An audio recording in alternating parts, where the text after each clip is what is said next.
I never thought I'd be left out in the cold by my own daughter. I never imagined the man she married would strip me of my dignity in my lowest moment and that she would let him. But what they didn't know was that life had one last card for me to play, and when I played it, everything changed. Get ready, because what you're about to hear is not just a story, it's a reckoning. Comment below where you're watching from, and don't forget to subscribe to the channel for more stories like this. My name is Margaret. I'm 58 years old, and until not long ago, I believed in something called unconditional love, especially when it came to family.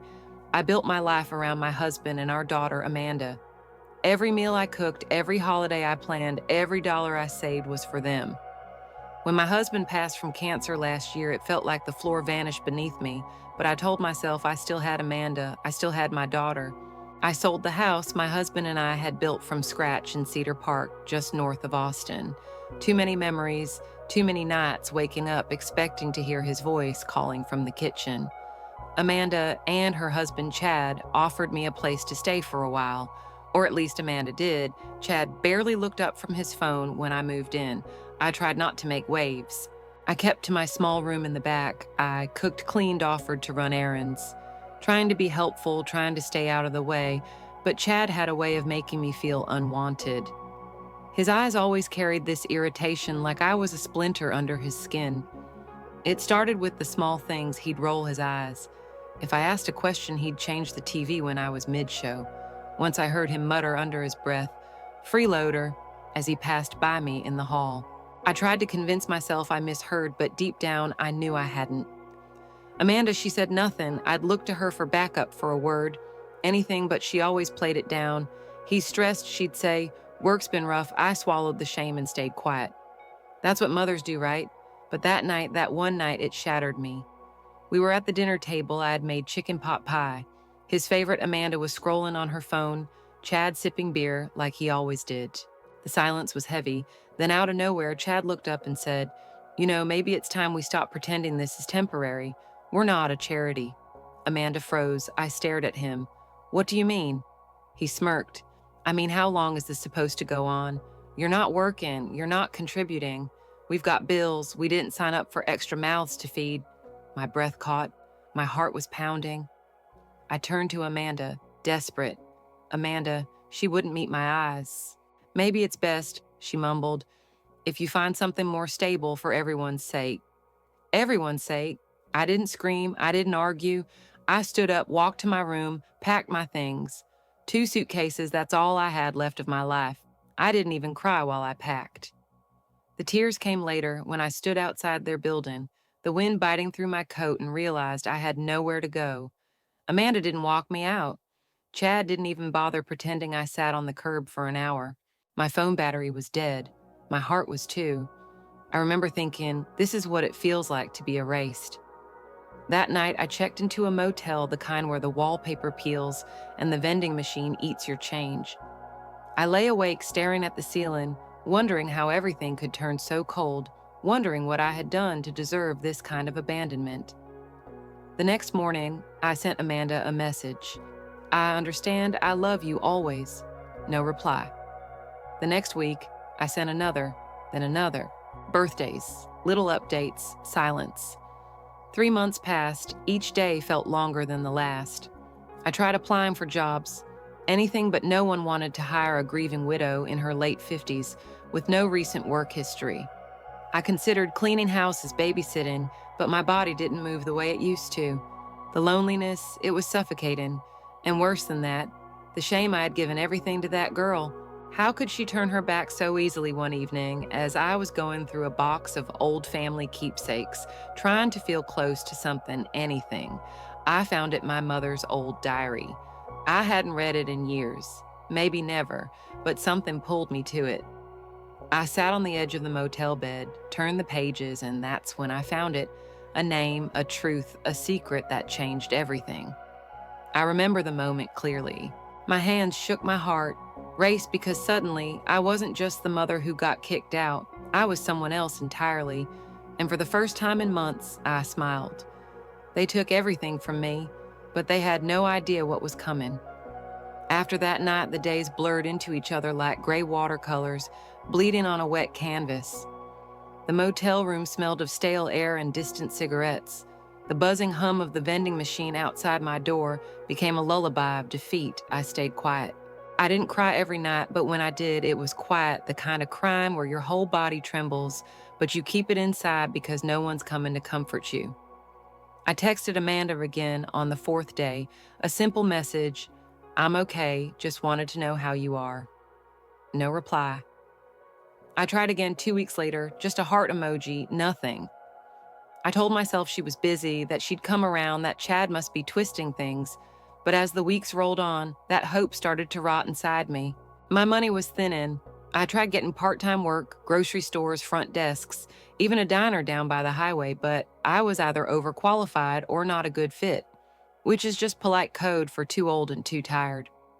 One night I sat on the floor of that room, sorting through the only box I had brought with me that wasn't clothes. It was a dusty memory box from the house, some old photos, a few letters, and tucked at the very bottom, a small leather-bound book, my mother's diary. It surprised me. I don't remember packing it. I almost put it back, but something about the way the leather felt in my hands made me pause. I lit the old lamp on the side table and opened the first page. Her handwriting hadn't changed from the notes she used to slip into my lunchbox as a kid, looped neat, always in ink. At first, it was ordinary stuff, weather church complaints about grocery prices. But then I got to the entry dated June. He came again today, said he wished things were different, that he wished I could be his wife, but he has a family, a business, a name to protect. Margaret will never know. She must never know. I just pray. One day she understands how much I loved her, even if she was born out of mistake and desire. I read it twice, then again. She must never know. My breath caught in my chest. I flipped further, entry after entry, hints, memories and meetings at hotels, small cash payments. She tried to refuse, but needed desperately. She never named him in full, only initials HJS. But then another entry, February. He said he'd made arrangements that if anything ever happened to him, he'd ensure Margaret had something a part of what he built. It won't be official, of course it's too dangerous, but he promised me a trust a letter. He said his lawyer, Mr. Goldstein, would know. That name, it hit me like a punch to the stomach. Goldstein, I'd seen it before. It took me 2 days and several online searches from the motel's shared computer, but I found him Leonard Goldstein, retired estate lawyer, still listed under a private firm in Dallas. I didn't call. I couldn't. My hands trembled too much. Instead, I sent a letter, a real handwritten letter explaining who I was, who my mother was, and asking, begging for a conversation. 2 weeks later, I received a call. I remember the way his voice cracked when I mentioned my mother's name.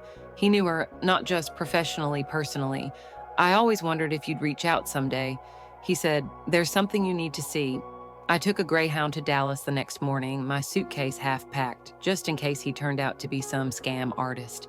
But when I walked into that quiet office filled with old books and even older silence, I knew it was real. He handed me a sealed envelope, yellowed fragile. It was from Harold James Sterling, the founder of Sterling Energy, one of the biggest oil firms in Central Texas, a man I'd seen in newspaper clippings all my life, a man with a family, a reputation, a legacy. The letter was addressed to my daughter, Margaret Louise. I couldn't read the whole thing in one go. I cried before the second paragraph. He admitted everything, the affair, the regret, the silent love, and then the promise. In the event of my death, I have ensured a portion of my personal assets untraceable through my estate are to be delivered to you via Mr. Goldstein. You are my blood, and though I was too much a coward to claim you in life, I claim you now in death. Mr. Goldstein slid a folder across the table. Inside bank accounts, a modest investment portfolio, ownership papers, titles.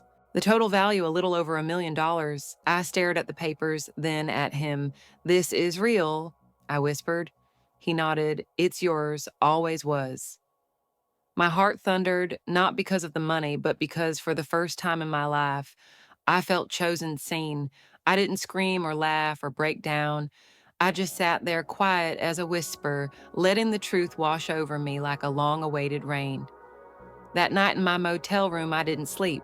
I stared at the ceiling like I had for months, but this time with a smile creeping onto my face.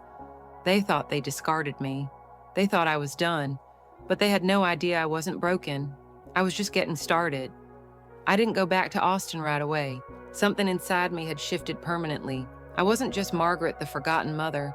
I was someone new, now someone who had been lied to her entire life and finally saw the truth. For the first time in months, maybe years, I wasn't drowning in shame. I was breathing in clarity. I stayed in Dallas for a few more days, just walking through neighborhoods, sipping coffee in silence, watching people live their lives, people who hadn't been tossed aside like I had. And for the first time, I didn't envy them. I studied them. I wondered who among them wore smiles that masked heartache, who had been betrayed, who had clawed their way back from being invisible. Leonard Goldstein didn't just give me the inheritance.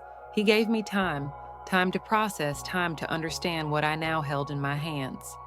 It wasn't just wealth, it was power, and I had no idea what to do with it. But grief has a way of becoming fuel when you've been humiliated enough. When I returned to Austin, I didn't go back to the motel.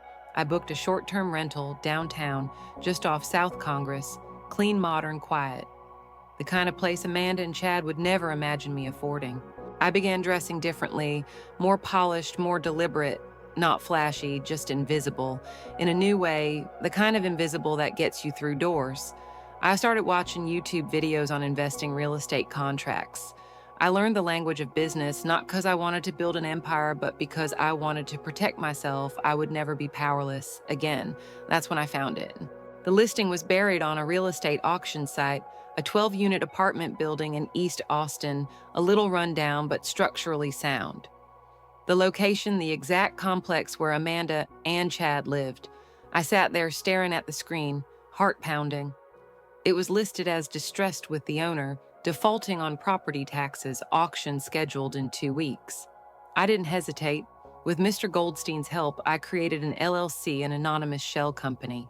I filed the paperwork, transferred the funds, and placed the bid. I wasn't planning revenge, not exactly, but I was going to take control of the one place they thought they ruled.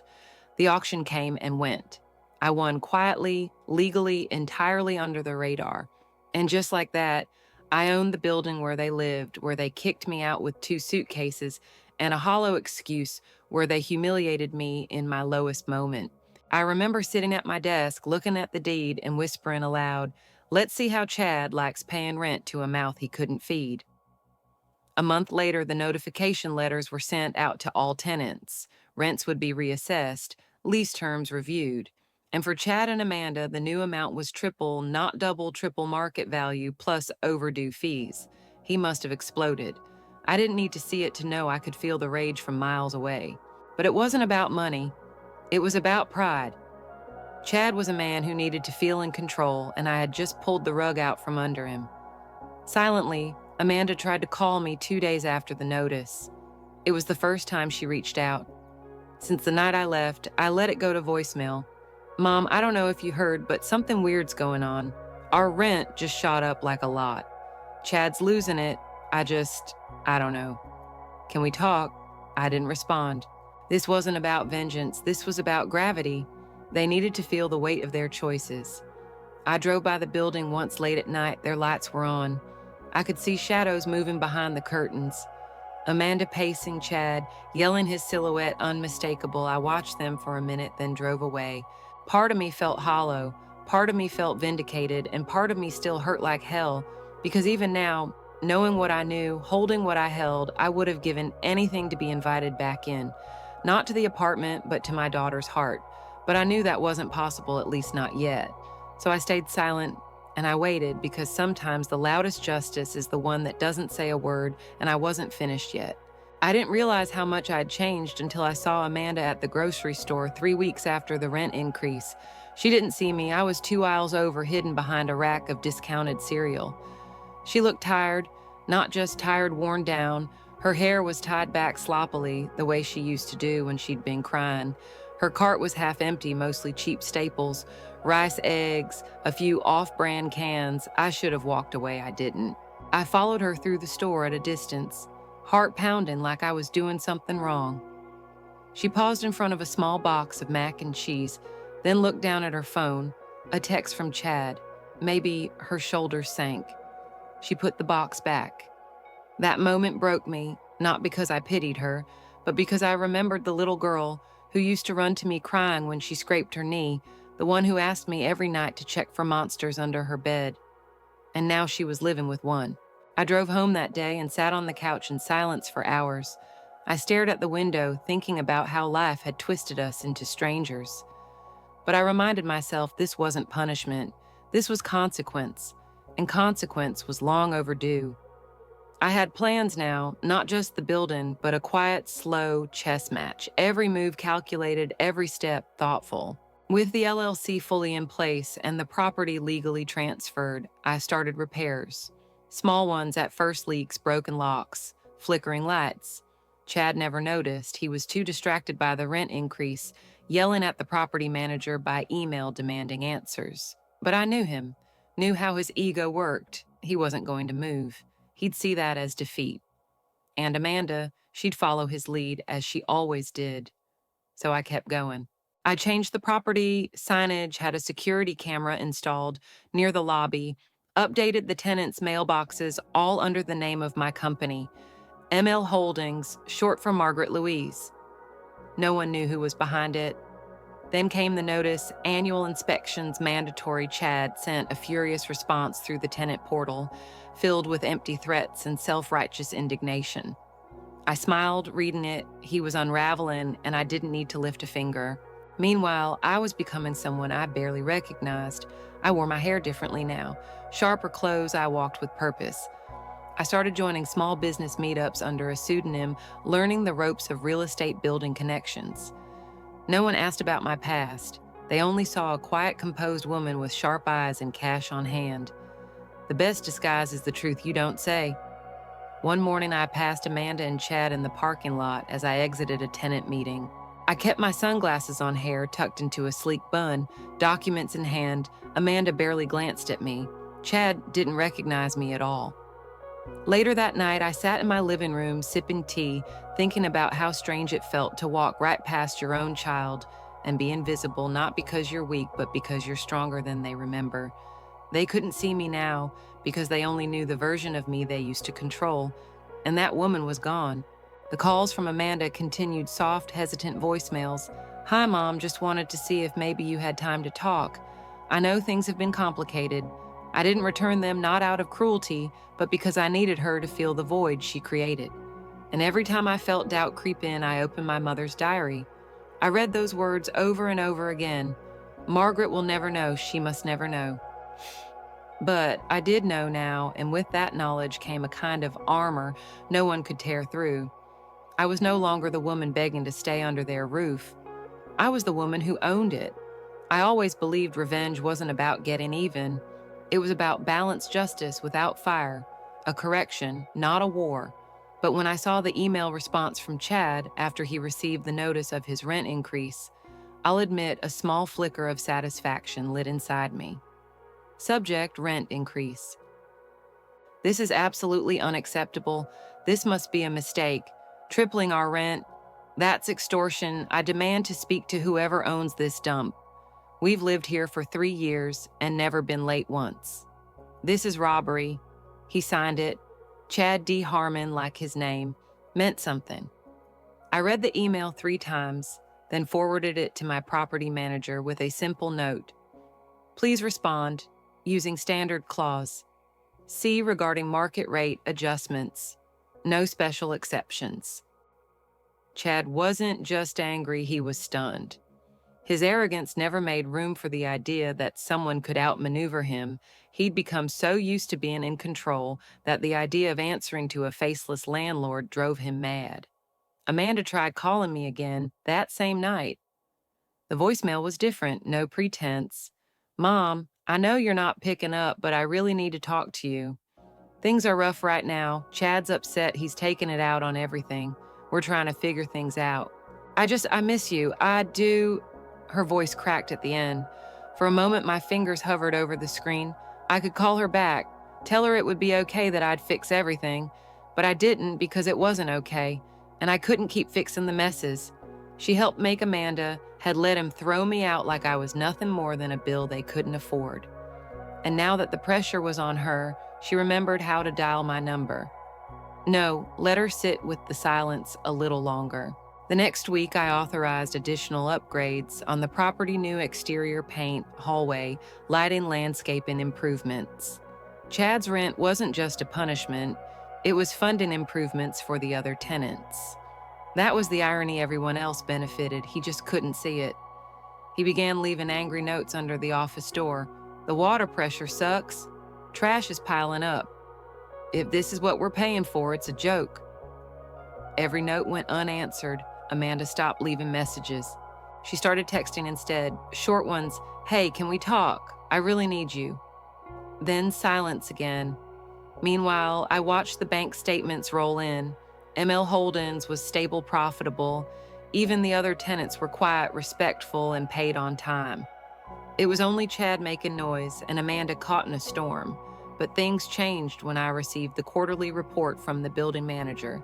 Attached were photos of Chad and Amanda's unit. The bathroom had mildew kitchen tiles, cracked mail stacking up on the floor. They were cutting corners, living lean. I should have felt pity. Instead, I felt clarity. This wasn't just about rent, it was about power, and Chad was losing it fast. Word around the building was he'd started taking on extra hours at work. Amanda was seen crying on the back steps one afternoon by another tenant.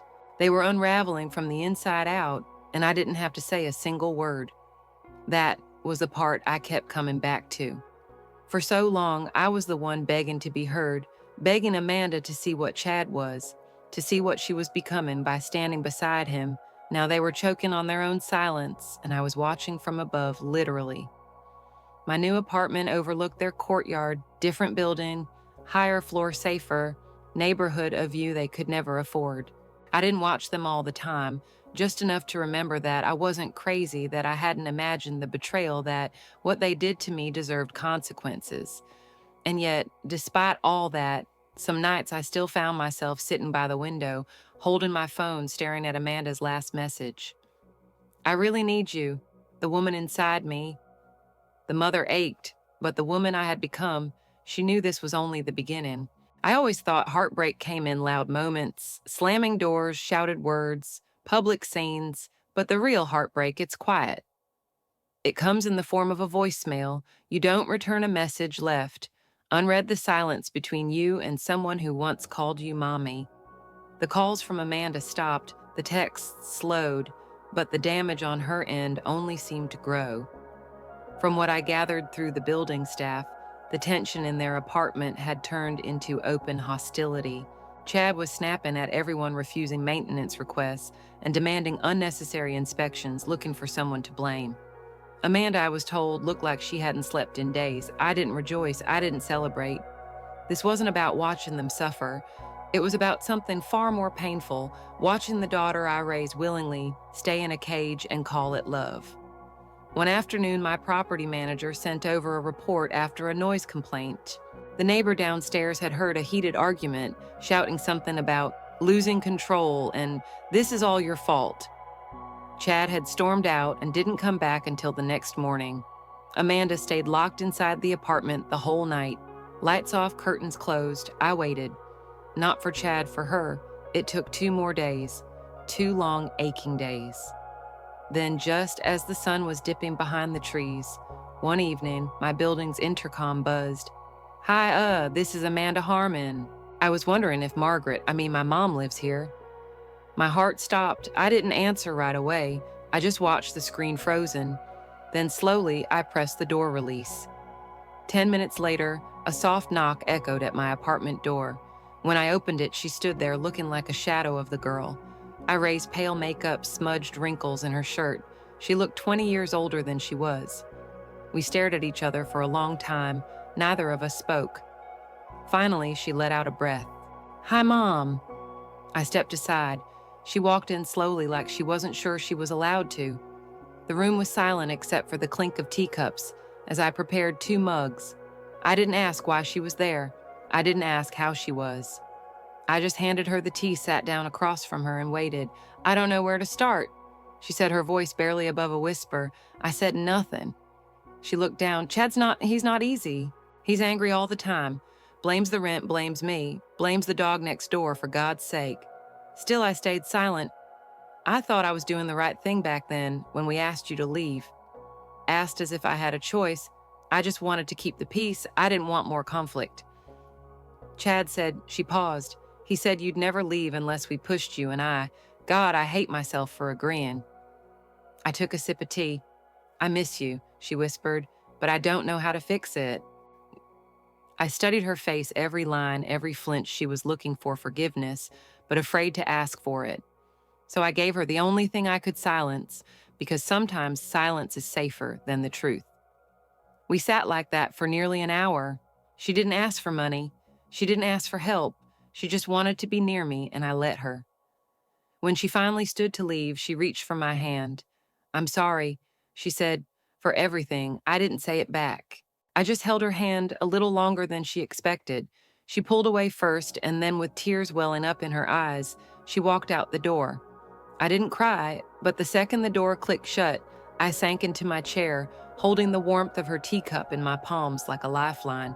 She had looked me in the eye, and now I knew the cracks were finally starting to show. The thing about power, real power, is that you never have to raise your voice to use it. You don't slam doors or shout threats. You just pull a string here, close a door there, and watch the ones who underestimated you start to squirm. And Chad, he was squirming. After Amanda's visit, things grew darker in that apartment. I didn't need a camera to know it. You can feel a house unraveling if you listen closely enough.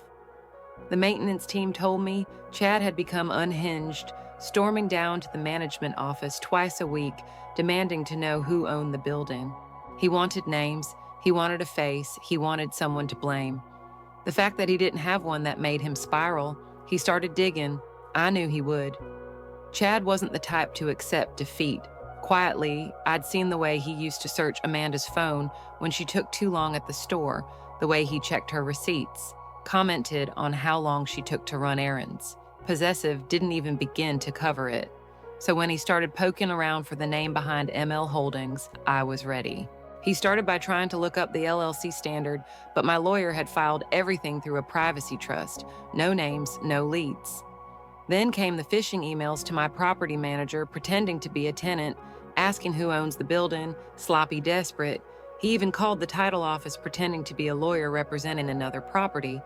The clerk flagged it and reported it straight to us. And when those routes failed, he turned inward. Amanda. I don't know what happened exactly, but one of the neighbors called the management office and asked if someone could check on the Harmons. She said she heard glass breaking, raised voices, the kind of anger that doesn't just come from bills, it comes from fear. The maintenance man went up there. No one answered, but through the door he could hear Chad, pacing, muttering, Amanda, crying. The silence afterward was heavier than the yelling. A few days later, I received a strange envelope, no name on the outside, no return address. Inside a note. I know what you're doing. You think you're clever, but you don't scare me. I'll find out who you are, and when I do, you'll regret it. No signature, but I recognized the handwriting. Chad wrote like he spoke, angry, uneven, pressing too hard on the paper.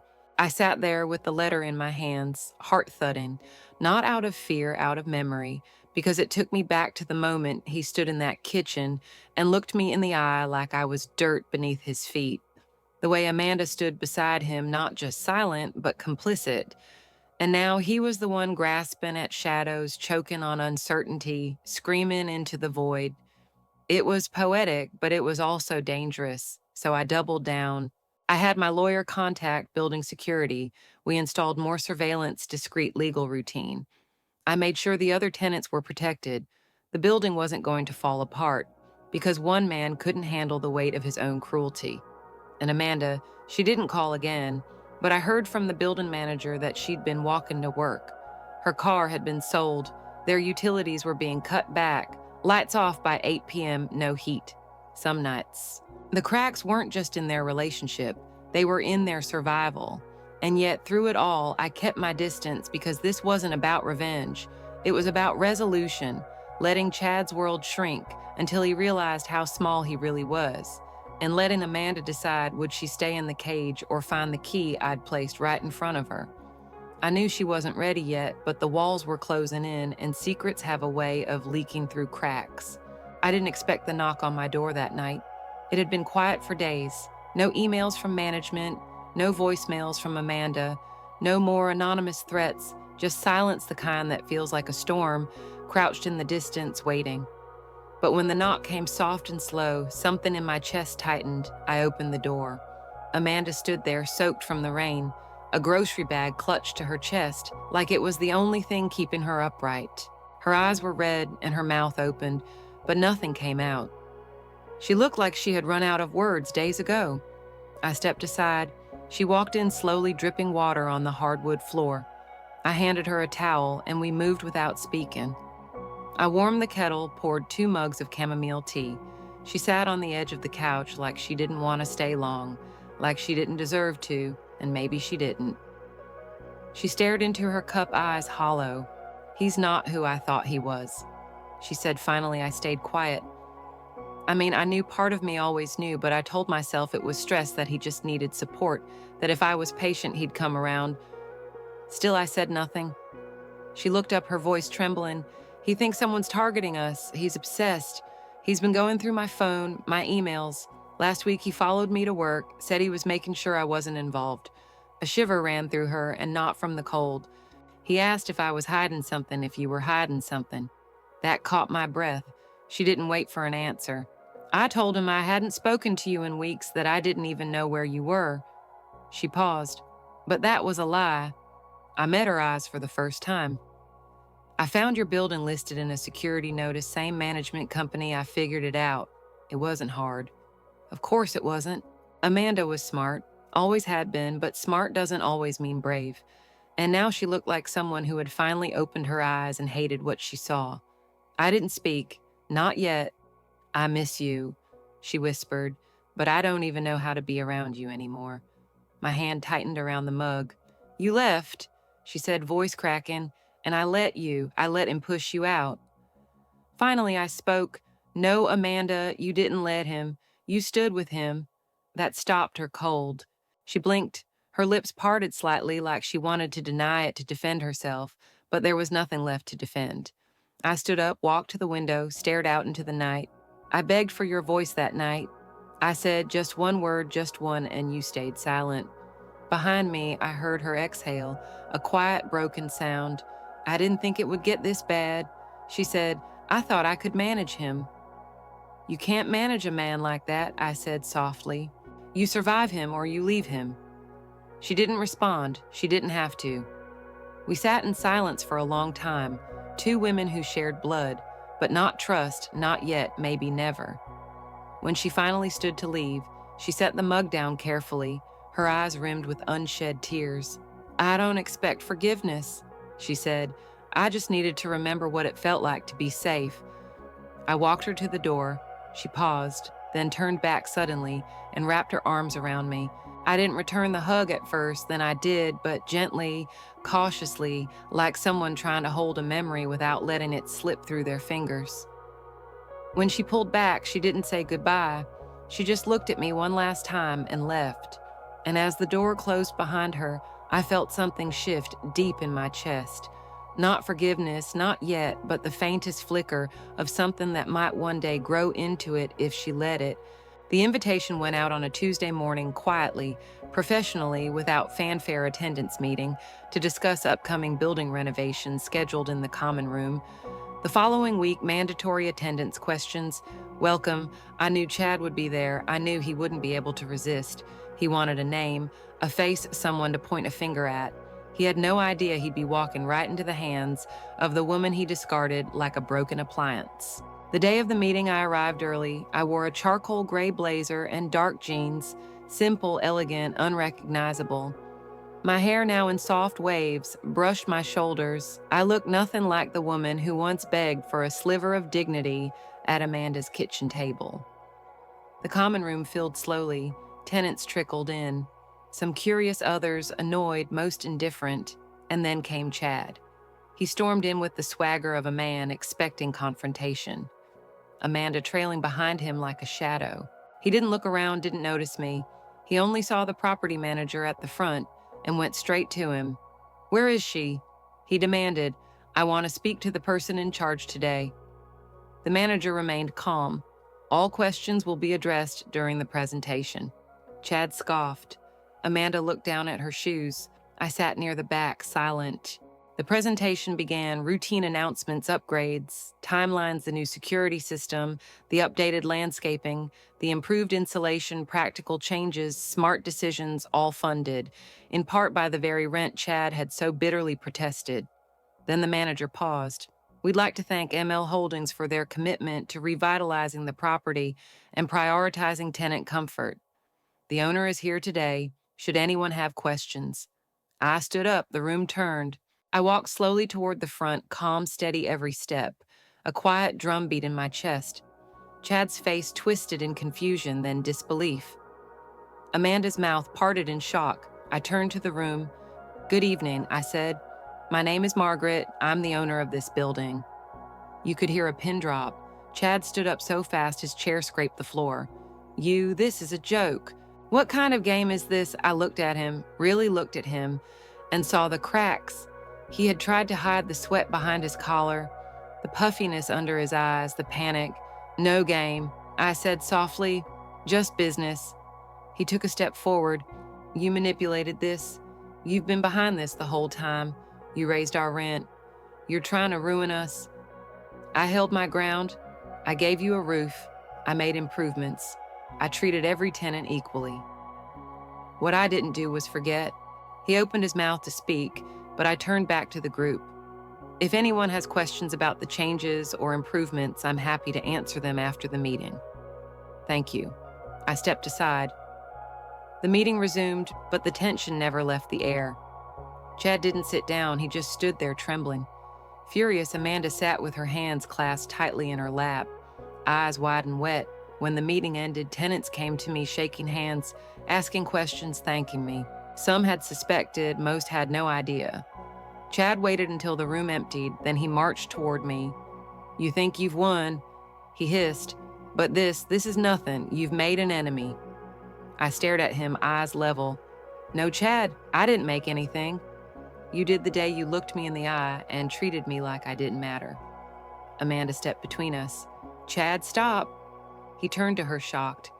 "What did you just—" "I said stop." She repeated louder this time. "She's not your enemy. She never was. You are." He looked at her like she'd struck him, and in a way she had. Amanda turned to me, her voice trembling. "I didn't know. I swear about the building, the money, any of it." I nodded. "I know." "Why didn't you tell me?" "Because you had to see it, not just hear it." She blinked back tears. Chad scoffed, stepping back. "You two deserve each other." "No," I said quietly. "She deserves better." Then I turned and walked away, and for the first time since that awful night in their kitchen, I felt something shift inside me. Not revenge, not satisfaction, but power, quiet, firm, and entirely mine. Amanda showed up at my door again, 4 days later this time, holding something in her hands that made my knees buckle. The second I saw it, a book, faded leather corner, torn the spine, barely holding my mother's diary. I opened the door without a word. She stepped in, eyes wide, her breath shaky. "I found it in my closet." She said, "The last time I visited you, you must have left it behind." She placed it on the coffee table like it was sacred. And for me, I read it. My heart stopped. "I wasn't trying to pry," she rushed, "but I recognized her handwriting. I was looking for something that made sense." Silence fell between us like a curtain, heavy still. "I didn't know about Harold Sterling," she whispered, "or the money or the trust or any of it." I nodded once slowly. "I didn't know either, not until I had nothing else to lose." Her voice broke. "Mom, why didn't you tell me? Why did you let me believe you were helpless?" I looked her in the eye, and for once she didn't look away. "Because I was helpless the night you closed the door on me. I didn't have a plan, I didn't have money, I didn't even have a place to cry, where someone wouldn't knock and tell me to keep it down." Amanda winced. "I found the diary at my lowest point when I was counting coins to eat dinner, when I hadn't spoken to anyone in a week. That diary, it didn't just tell me who I was. It reminded me that I mattered, that my mother didn't just love me. She fought for me silently without ever being able to show it." Amanda sat down, hands clenched in her lap. I don't know how I became the kind of daughter who could do what I did. I keep asking myself that over and over. I walked to the window, stared out at the street below, the quiet hum of life passing by. You didn't become her all at once. I said, it was small choices letting things slide, choosing peace over truth, believing love meant loyalty even when it hurt. She stood and walked toward me. I've left him. The words hit the air like a bomb. He tried to go through my things again, my laptop, my bag. I told him no, that was it. He screamed, packed a bag, and left said he'd be back. I changed the locks the next day. I turned to her stunned. I don't know who I am without him, she admitted, voice trembling, but I'd rather find out than keep disappearing. A silence passed between us, thick with everything we hadn't said. Then she looked down at the diary. You didn't deserve what I did, what we did. I can't fix that, but I want to try. I walked back to her, slowly sat down beside her. I used to dream about hearing those words. I said, but when you say them now, they don't fix the past. They rewrite it. She looked at me confused. I held her hand gently. You see me now. That changes everything. We sat there together for a long time, the kind of silence that doesn't hurt, but heals, the kind that comes after. Truth has finally had its say. Before Amanda left that night, she paused at the door. You didn't raise me to be weak, she said. I just forgot how strong you were. I smiled softly. No. I said, you didn't forget, you just stopped looking. And now she was seeing everything, not just who I had become, but who I'd always been. When the email came in from Chad, I almost didn't open it. The subject line alone made my stomach churn. We need to talk now. I read it slowly, carefully, his words sharp, frantic, and dripping with desperation. I know everything about the building, about the inheritance, about your little secret with Sterling. You think you're clever. You think you can ruin my life and walk away smiling. Let me make something clear if you don't undo this. I will go to the press your name, your mother's affair, everything. Let's see how your precious reputation holds up when everyone knows what kind of family you really come from. I stared at the screen in stunned silence. He had finally connected the dots somehow, through Amanda. Or his own digging, he'd discovered the truth. But I wasn't afraid because I had planned for this moment since the day I bought the building. I forwarded the email to my attorney. By the next morning, Chad received a cease and desist letter. In it were records of every threatening message he had sent to the property office, the falsified documents he tried to submit under a fake law firm, and the tampered emails we had quietly traced back to his IP address. There were tenant complaints, maintenance sabotage logs, and even audio clips of his rants from public spaces around the building. We didn't need to press criminal charges, just one defamation and harassment suit was enough. He panicked, and I knew it because Amanda called me 2 days later. He's gone, she said, her voice shaken. Packed up while I was at work, left a note saying he was being hunted, said you ruined his life. He ruined his own. I said quietly. Amanda was silent. Then I'm sorry again forever for thinking he deserved my silence. You were scared, I replied. I've been there. Fear makes you small, but you don't have to stay that way. It wasn't long before Chad tried to retaliate, posting vague rants on social media implying corruption, betrayal.